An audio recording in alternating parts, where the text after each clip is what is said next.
दिनै जोङो उत्तर कालिखलानि फरायसालिनि लांगोनायाव जुथुमदों।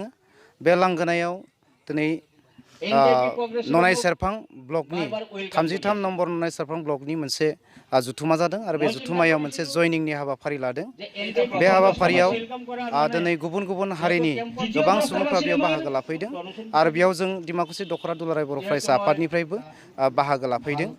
बे हाबाफारियावनो UPPLनि अर्गेनाइजिं सेक्रेटारि इउसुफ आली बिथाङा बाहागो लाफैदों आरो बे हाबाफारियावनो बेरगाव जिल्लानि UPPLनिबो गाहाय नेहाथारि राजेन बर' बिथाङा बाहागो लादों।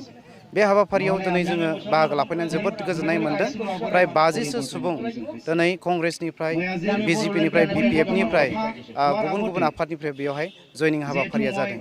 थारैनो बेनि गेजेरजों जोङो मिथिदों आरो बिथांमोना जोबोद रंजानाय मोन्दों जे थांनाय समफ्राव जिथु 17 बोसोर माने BPFआव थानानै सोरबा कंग्रेसआव थानानै बा BJPआव खामानि मावनानै बिथांमोना मेंनाय मोनबाय, आंगायनाय मोनबाय।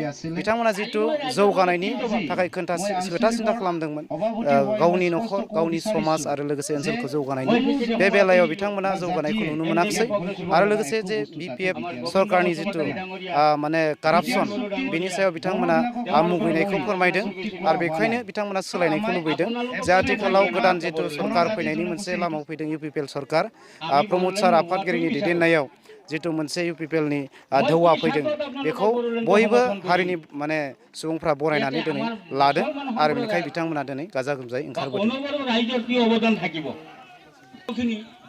बेजोंनो लोगोसे आं फोरमायनो सानदों दिनै ससियेल मिडिया बा फेसबुकफ्राव बा निउसफ्राव गोबां मोनसे बांसावनाय ओंखारदों जे माने सेन्ट्रेल आबसुनिफ्रायबो UPPLनिफ्राय बा माने BPFआव हाबनायनि बाथ्रा ओंखारदों।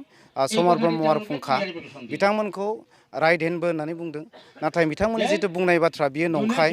मानोना बिथांमोना जिथु दुलाराय बर' फरायसा आफादनि खान्थि बायदि सोलियैनि थाखाय बिथांमोनखौ एरख'नाय जादोंमोन बा एक्सपेल खालामनाय जादोंमोन आरो एक्सपेल खालामजानाय मानसिखौ बा सुबुंफोरखौ बयबो मानसिफ्रा मिथिखायो मा जाहोनाव एक्सपेल खालामनाय जायो।